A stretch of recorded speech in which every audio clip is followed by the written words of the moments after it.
There is one question that completely splits the art community into two sides. Is using references for drawing actually okay? Because depending on who you ask, references are either a fundamental skill or straight up cheating. But after years of drawing, studying other artists, and trying to improve my own work, I honestly think most people are talking about references the wrong way. Because references aren't there to replace your skills. They are there to help you think better, design better, and actually bring ideas to life faster. This video is also a summary of my entire process, from the first concept idea all the way to the final illustration. Before we start, I think it's important to ask ourselves something first. What is even a reference?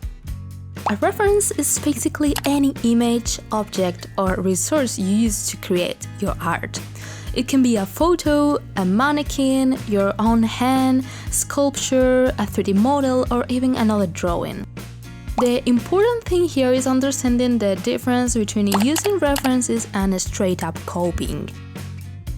Now let's talk about what science actually says about this. The human brain does not work like a camera.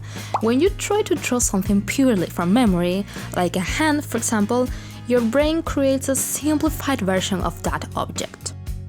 You end up drawing what your brain thinks a hand looks like instead of what a hand actually looks like.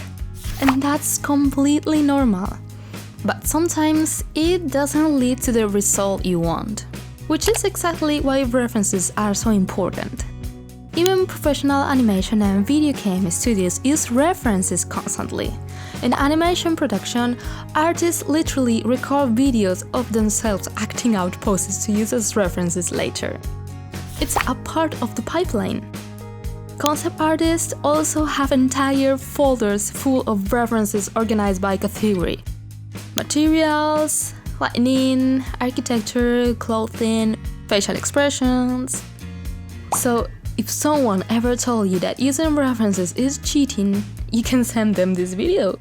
Now, let's get into the important part, because not all references are the same. During my art process, I use references all the time, especially during the sketching phase. There are lots of ways to use references, so here are some of the most common ones. Photos of yourself.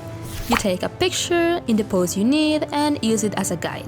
You have no idea how full my gallery is of random photos of my own hands in weird poses. And honestly, this method is amazing because you can get the exact angle and lighting you want. Something that's almost impossible to find online sometimes. 3D models. Apps like Design Doll or Magic Poser let you pose a digital mannequin however you want, with any camera angle or perspective that you can imagine. This is perfect when you need a super specific pose that simply doesn't exist on the internet. With a 3D model, you literally build it yourself. Physical mannequins. There are also wooden or articulated mannequins, and honestly, this is one of the things I use the most ever since I bought one. And I generally recommend them to everyone. Free-to-use pose references. There are websites and image packs specifically made for artists to use as references. Places like Adore.org, Line of Action, or pose packs sold by artists with licenses that explicitly allow artistic use. A lot of people think that using references somehow makes your work less creative. But honestly, I think that idea comes from a misunderstanding how creativity actually works. Nobody creates things from absolutely nothing. Every single idea you have is basically a combination of things you've seen, experienced, or felt before. Originality comes from combining different references together in your own way. That's why using just one reference gets dangerously close to copying.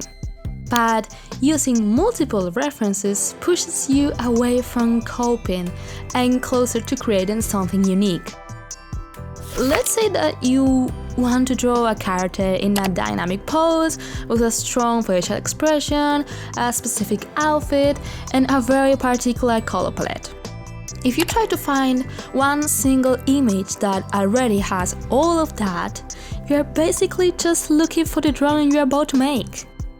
But if you use one reference for anatomy, another for the arm perspective, another for facial expressions, another for clothing, and another for colors, the final result becomes something completely different and personal. And this also applies to poses. Instead of copying a pose exactly as it is, you can use it as a starting point and modify it. Change the body tilt, exaggerate the movement, combine elements from different images. That's where creativity actually starts happening. And honestly, finding references nowadays is super easy, thanks to all these resources that I personally use all the time. For poses and anatomy, you can search line of action, which is amazing for practicing gesture drawing with timers. Stock, which has a huge collection of free-to-use artistic pose references.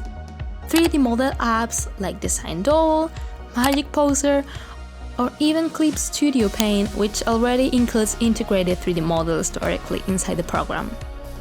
For general inspiration and visual references, I mostly use Pinterest, which is literally one of my favorite places ever for creating thematic boards. Color palettes, outfits, scenery, expressions, lighting, everything. ArtStation is also amazing for studying composition and professional level artwork. And for books, I'm honestly obsessed with collecting art books. I use them constantly for inspiration. Composition, color palettes, character design, backgrounds, and anatomy books like Bridgman's Complete Guide to Drawing from Life or Andrew Loomis' books are basically references themselves. And this is the key to organize everything.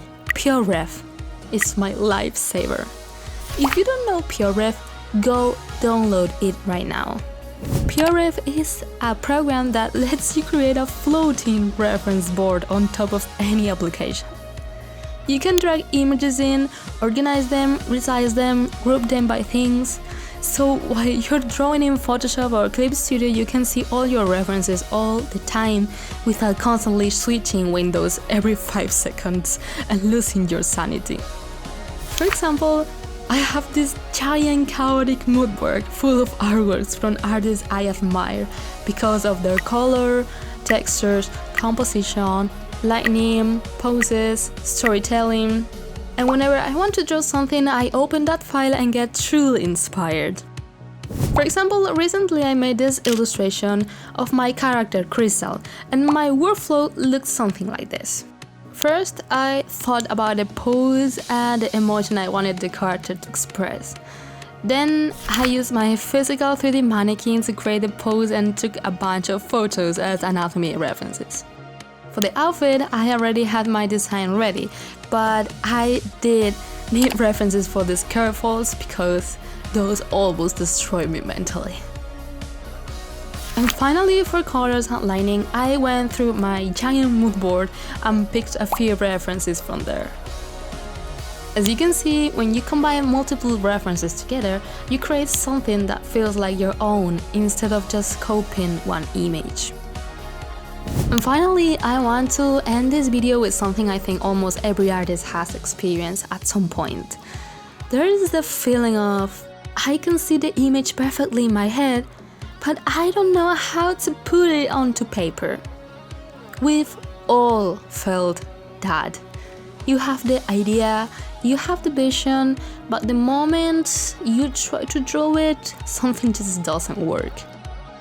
References are one of the best tools you can use to turn something abstract in your mind into something real.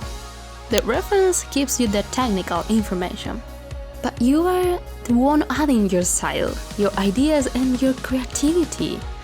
And that is what turns it into something magical.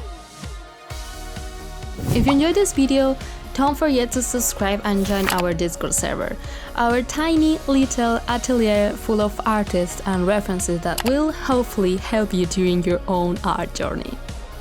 I hope you enjoyed this video and I'll see you in the next one. Bye bye!